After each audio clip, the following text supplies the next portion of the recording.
Hello friends, आज हम पढ़ने वाले हैं प्रोटीन थेरेपेटिक्स के बारे में। और जिस बुक से हम पढ़ेंगे उस बुक का नाम है molecular biotechnology, principles and applications of recombinant DNA. And authors के नाम है B R. Glick, Jack J Pasternak and C L. Patten. Now let's take a clear look at the content. तो ये है हमारा प्रोटीन थेरेपेटिक्स के बारे में, जिसमें हम pharmaceuticals, enzymes, lactic acid, bacteria, monoclonal antibodies and recombinant antibodies के बारे में पढ़ते हैं।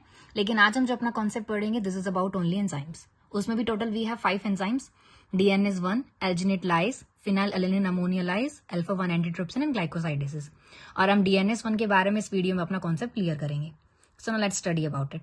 तो सबसे पहले डीएनएस 1, दैट इज डिऑक्सीराइबोस न्यूक्लियस 1। इस एंजाइम के बारे में पढ़ने से पहले हम डिसीज के बारे में पढ़ लेते हैं, that is cystic fibrosis. Cystic fibrosis एक जेनेटिक डिसऑर्डर होता है, एक ऐसा disease that passes from one generation to next, जो कि हेरिडिटरी होता है। एंड सबसे इंपॉर्टेंट बात यह है कि जो डिसीज है ये ज्यादातर मिलती है यूरोपियंस में और अमेरिकन्स में। एशिया में तो ये डिसीज बहुत ही कम मिलती है, लाइक अगर 150 है तो 150 में से किसी 1 में डिसीज मिलेगी। जबकि अगर हम बात करें यूरोपियंस की या यूएस में 30,000 जो केसेस थे वो डायग्नोज हुए। And in Canada and Europe 23,000 cases has been diagnosed. So जो सिस्टिक फिब्रोसिस डिसीज है ये मेनली लंग्स को अफेक्ट करती है, mainly digestive system and lungs को अफेक्ट करती है। और सबसे इंपॉर्टेंट बात यह कि अगर किसी पेशेंट को सिस्टिक फिब्रोसिस हुआ है, किसी इंडिविजुअल को सिस्टिक फिब्रोसिस हुआ है, तो this is very susceptible to bacterial infection. वो जो पेशेंट होगा या वो इंडिविजुअल होगा उसमें बैक्टीरियल इन्फेक्शन के चांसेस बढ़ जाते हैं, वो भी उसके लंग्स में।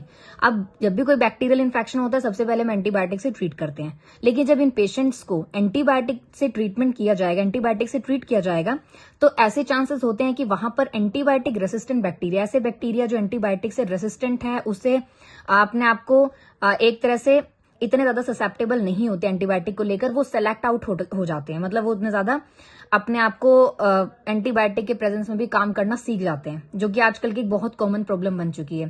जितने ज्यादा हम एंटीबायोटिक लेते हैं उतने ज्यादा रेसिस्टेंट बैक्टीरिया बनते जा रहे हैं। सो अगर हम किसी को भी अगर सिस्टिक फिब्रोसिस है, साथ में बैक्टीरियल इन्फेक्शन हुआ and we want to treat them with antibiotics, तो ये प्रॉब्लम आती है। सबसे इंपॉर्टेंट अब होगा क्या, ये जो बैक्टीरिया होते हैं जिसमें अलाइव बैक्टीरिया भी हैं, लाइस बैक्टीरिया भी हैं, ये जाके जो जिस पेशेंट के जो भी जिसको सिस्टिक फिब्रोसिस हुआ है उसके लंग्स में जाकर चिपक जाएंगे, वहां एक्यूमुलेट हो जाएंगे। और एक्यूमुलेशन की वजह से थिक म्यूकस वहां डेवलप करने लगेगा और वो थिक म्यूकस वहां पे जाके जम जाएगा, जिसकी वजह से अगर लंग में म्यूकस जम रहा है तो ब्रीथिंग तो बहुत ज्यादा डिफिकल्ट हो ही जाएगी। सो उन पेशेंट्स के लिए सांस लेना बहुत ज्यादा मतलब मुश्किल हो जाएगा। अब ये जो थिक म्यूकस उनके अंदर बना है, ये थिक म्यूकस कहां से आ रहा है, मतलब किस किस चीजों से मिलकर ये बन रहा है। So let's see about that. Mucus in patients के लंग में डेवलप करता है, वो कहां से आ रहा है, किस किस के कॉम्बिनेशन से बन रहा है। That is from the alginate, मतलब जो लिविंग बैक्टीरिया है वो एल्जिनेट को सीक्रेट करता है। तो पहला कंट्रीब्यूशन एल्जिनेट का। दूसरा contribution is by DNA, that is release from the life bacterial cell, क्योंकि कुछ बैक्टीरिया लिविंग थे, उन्होंने एल्जिनेट को सीक्रेट किया था। कुछ बैक्टीरियल सेल लाइस्ड हो चुके थे, उन्होंने अपना डीएनए रिलीज किया। अब जब भी कोई पैथोजन या बैक्टीरिया हमारी बॉडी के अंदर एंटर करता है तो वहां से हमारा इम्यून सिस्टम एक्टिवेट हो जाता है। जैसे इम्यून सिस्टम एक्टिवेट होगा they start to secrete leucocytes, T helper cells, B cells, so that to produce antibodies. तो जब ल्यूकोसाइट्स आएंगे वो डीजनरेट भी होंगे, और वो डीजनरेशन ऑफ ल्यूकोसाइट्स भी उस इन्फेक्शन के रिस्पॉन्स में लंग में जाकर ही एक्यूमुलेट हो जाते हैं। साथ ही साथ जब ये सब चल रहा है, बैक्टीरिया इन्फेक्ट कर रहा है, तो वो लंग्स में जाकर एपिथेलियल सेल्स को डैमेज करते हैं। और जब वो एपिथेलियल सेल्स को डैमेज करते हैं तो साइटोस्केलेटन से फिलामेंटस एक्टिन निकलता है, वो भी जाकर वहीं पर क्या हो जाता है, एक्यूमुलेट हो जाता है।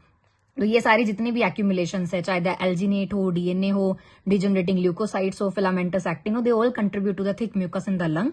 अब इस प्रॉब्लम को अवॉइड करने के लिए जो यूएस में एक बायोटेक्नोलॉजी की कंपनी है जेनेटेक, वहां के साइंटिस्ट ने क्या किया, इसके ट्रीटमेंट की तैयारी करी। मतलब कुछ सोचा कि इस ट्रीटमेंट मतलब इस डिसीज से या बैक्टीरियल इन्फेक्शन को कैसे कम किया जा सके। परमानेंट क्योर तो नहीं था इस डिसीज का, लेकिन उन्होंने कुछ एक तरीका निकाला कि थोड़ा बहुत इस डिसीज को कैसे कम करे।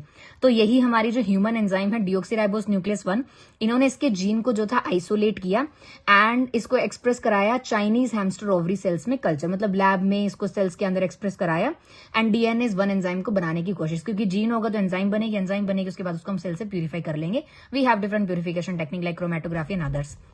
डीएनएस 1 एंजाइम का काम क्या होता है, डीएनए जो कि डीएनए को डैमेज करती है, तो ये क्या कर सकती है, जो लॉन्ग पॉलीमेरिक डीएनए चेन्स होते हैं उसको छोटे छोटे ओलिगोन्यूक्लियोटाइड में तोड़ देगी। तो हम एंजाइम को प्यूरिफाई करने के बाद हमें क्या करना है, जो पेशेंट का लंग है उसमें इस एंजाइम को हमें प्रोवाइड करवाना पड़ेगा।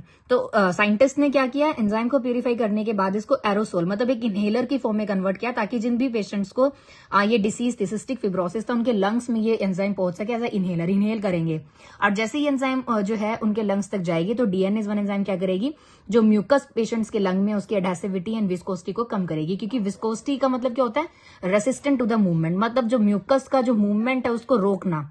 तो विस्कोसिटी बढ़ रही थी, मूवमेंट जो थी मतलब उनकी कम हो रही थी, तो इस एंजाइम ने क्या किया, विस्कोसिटी को कम किया। वो जो एडहेसिविटी मतलब जो चिपक रहा था म्यूकस लंग के अंदर उसको और कम किया, ताकि वो चिपके ना, वो वहां से निकल जाए। और जैसे ये म्यूकस लंग में से निकलेगा तो पेशेंट्स के लिए ब्रीथ करना, सांस लेना और आसान हो जाएगा।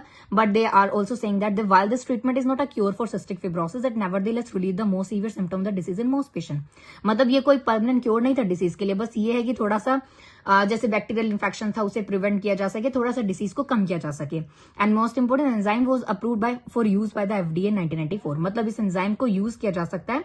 इसका यूज जो था वो अप्रूव किया था फूड एंड ड्रग एडमिनिस्ट्रेशन ने 1994 में। जब अप्रूव किया तो इसकी जब सेल हुई तो $100 million 2000 में इसकी सेल हुई। So this is about the DNase enzyme, and if you want to study about other enzyme like alginate lyase, you can come to my next video.